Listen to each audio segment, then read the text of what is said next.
Olá, senhores, tudo bem? Espero que estejam todos sentados. Daqui para frente, durante os próximos dias aí, quem sabe semanas, esse vai ser o canal que a gente vai entrar em contato, que a gente vai conversar bastante. Então, nessa primeira aula aqui, a gente vai começar a falar sobre os antecedentes da Primeira Guerra Mundial, que tem início em 1914 e vai até 1918. Bom, a Primeira Guerra ela é tida como um marco de transição de período histórico. A Primeira Guerra ela é considerada, por exemplo, por um grande historiador chamado Eric Hobsbawm, como o início do século XX. Então, o século XX, cronologicamente, começa em 1901, mas o Hobsbawm ele considera a Primeira Guerra como o principal fato histórico que faz com que o século se inicie, devido às grandes proporções e às grandes transformações que a Primeira Guerra tomou. Bom, então a gente vai começar a falar dos antecedentes da Primeira Guerra, né? A gente tem um fator primordial que vai ser talvez o ponto mais importante dos antecedentes da Primeira Guerra, que são as disputas nacionalistas que vão acontecer ali no território europeu. O início do século, final do século XIX, início do século XX, vai ser um período de grandes transformações ali na Europa, como a gente já conversou bastante. Essas transformações elas vão estar ligadas principalmente ao fato de grandes potências na Europa começarem a ter um sucesso econômico muito grande, que é o caso da Grã-Bretanha e da França principalmente. Depois, já no finalzinho do século XIX, Bélgica, a partir de 1871, Alemanha e o norte da Itália. Então esses países vão começar a passar por um processo de desenvolvimento industrial muito acelerado. Isso vai fazer com que comece a acontecer alguns conflitos ali importantes. Outro fator de grande relevância aí nos antecedentes da Primeira Guerra são os fatores nacionalistas que vão acontecer em algumas regiões. Fatores ligados a disputas étnicas na região dos Balcãs, na região dos reinos germânicos, e outro fator importante, o revanchismo entre algumas potências. Então a gente vai falar de cada um desses três fatores principais.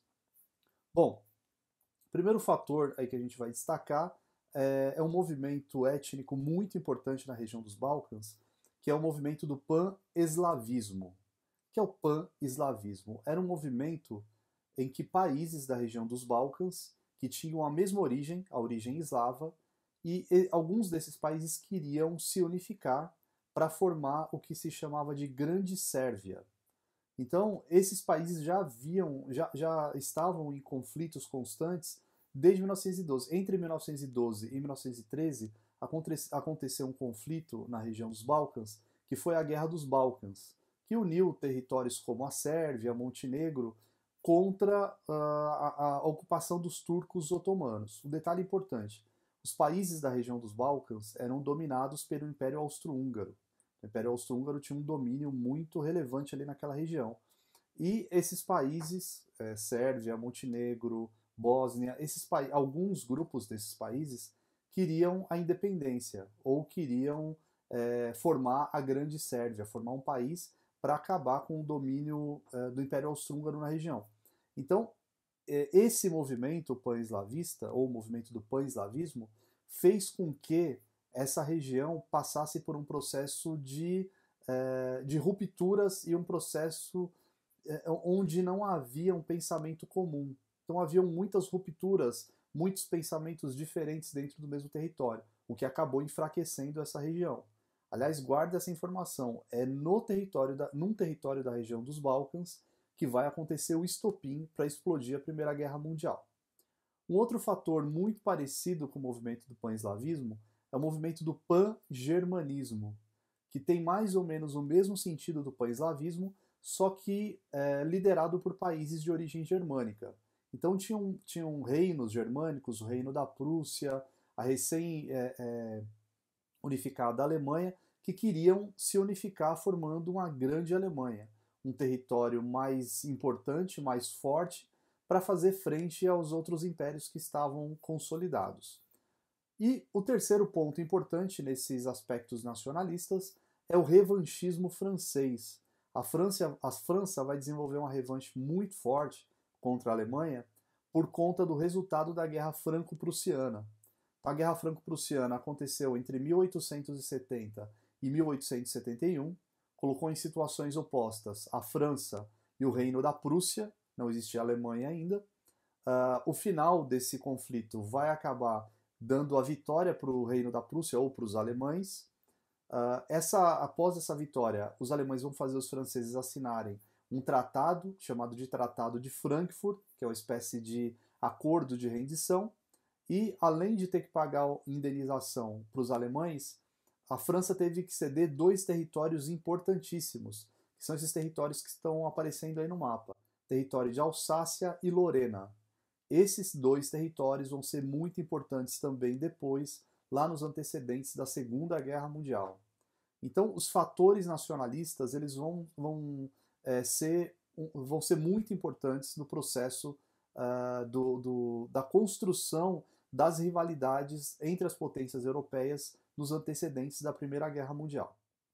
Bom, outro fator importantíssimo nesses antecedentes são as disputas imperialistas a partir do processo do neocolonialismo, que nós já discutimos. O neocolonialismo foi aquele processo de partilha da África e da Ásia, que foi comandado por potências europeias, mais especificamente Grã-Bretanha e França, em que a Alemanha e a Itália foram deixadas meio de lado, ou foi cedido para a Itália e para a Alemanha, foram cedidos territórios com menos relevância econômica durante o período. Então, a forma de partilhar o continente africano fez com que algumas potências fossem mais beneficiadas em detrimento de outras. Então, isso vai gerar uma disputa muito grande, ali, um conflito de ideais muito, muito importante. E, por último, o terceiro fator de destaque para a gente destacar entre os antecedentes da Primeira Guerra Mundial vai ser o que a gente chama de corrida armamentista, que é o período conhecido como Paz Armada. Se nós pegarmos o período de 1815 até 1914, quando acontece o início da Primeira Guerra Mundial, a gente não vai ter nenhum país entrando em guerra com outro em território distinto do seu. Os conflitos que vão acontecer são conflitos regionais. Então, o último conflito que a gente vai ter no século XIX é justamente a Guerra Franco-Prussiana, com a vitória dos alemães.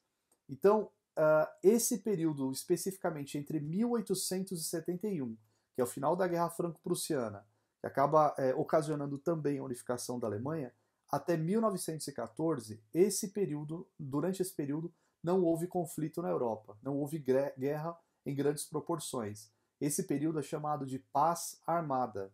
Apesar de não ter havido conflitos armados de fato, os países eles estavam construindo alianças. E essas alianças elas obedeceram a alguns fatores políticos e ideológicos. A gente pode observar aí no mapa as duas alianças que foram formadas a partir do final do século XIX.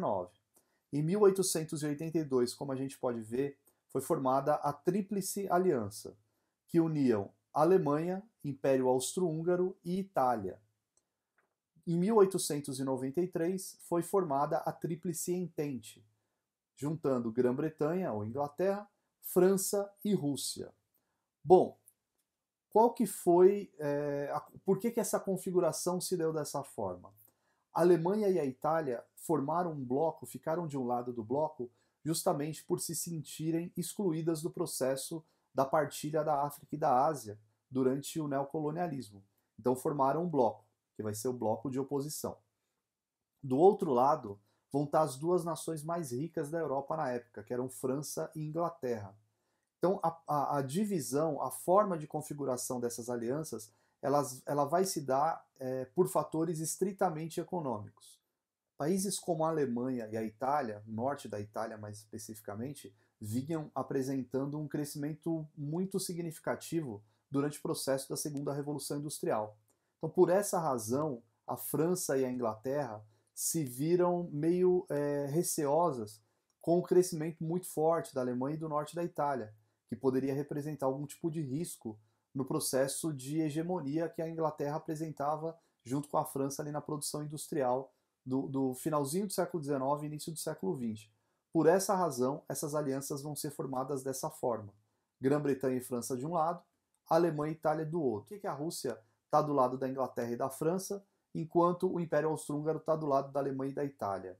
O Império Austro-Húngaro está do lado da Alemanha e da Itália porque não houve uma percepção de leitura de que o início do século XX está representando a queda dos impérios. O Império Russo vai cair em 1917 e, posteriormente, os outros impérios cairão após a Primeira Guerra Mundial. Então eles vão se aliar, o Império Austro-Húngaro vai se aliar com a Alemanha e com a Itália, já que tanto a Alemanha e a Itália eram países recentes, haviam se unificado recentemente. E do outro lado, por que a Rússia está do lado da Inglaterra e da França? Inglaterra e França, os dois países mais ricos da Europa, e a Rússia era o patinho feio. A Rússia era o país mais pobre da Europa. Uma parte da Rússia europeia, outra parte asiática, mas a Rússia era o país mais atrasado da Europa nesse período. Lembremos que o início do século XX representa uma transformação muito brusca no modo de produção, no modo social da Rússia. E a Rússia tinha regime praticamente de servidão no início do século XX. Era um país extremamente atrasado, com 85% da população vivendo no campo. Então, a aproximação da Rússia com a Inglaterra e com a França foi uma forma que os russos, que o Império Russo encontrou de tentar tirar o atraso industrial que ela vinha apresentando há muito tempo. Bom, então nós temos já um ambiente conflagrado na Europa, com vários grupos rivais ali, várias nações imperialistas querendo demarcar o seu espaço. A gente tem conflitos gerados a partir do movimento neocolonialista pela partilha da África e da Ásia. Então a gente tem todo o processo ali de revanche, de países se sentindo insatisfeitos pela forma como está tendo acesso à produção industrial na Europa. Estava faltando só o estopim para explodir a guerra. E esse estopim vai acontecer no dia 28 de junho de 1914.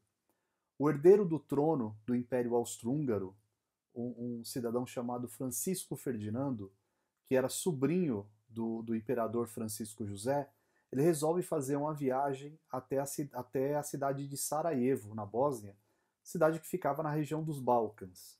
A região dos Balcãs é aquela região cheia de conflito, de guerra, de conflitos nacionalistas, conflitos étnicos.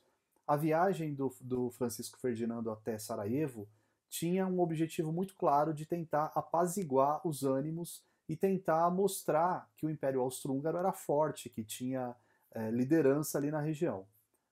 O Francisco Ferdinando vai fazer a viagem até a cidade de Sarajevo e durante essa viagem ele vai sofrer um atentado. Ele vai ser assassinado, ele e a esposa dele, por um estudante de um grupo sérvio. O estudante chamava-se Gavrilo Príncipe e ele fazia parte de um grupo nacionalista sérvio chamado Mão Negra, que tinha entre os objetivos a unificação de alguns países de língua eslava, fazia parte daquele movimento pan-eslavista. O assassinato do Francisco Ferdinando e da sua esposa vai ser o estopim da Primeira Guerra Mundial. A partir daí, o Império Austro-Húngaro declara a guerra contra a Sérvia, e na sequência várias outras nações vão declarar guerra umas contra as outras, dando início assim ao conflito.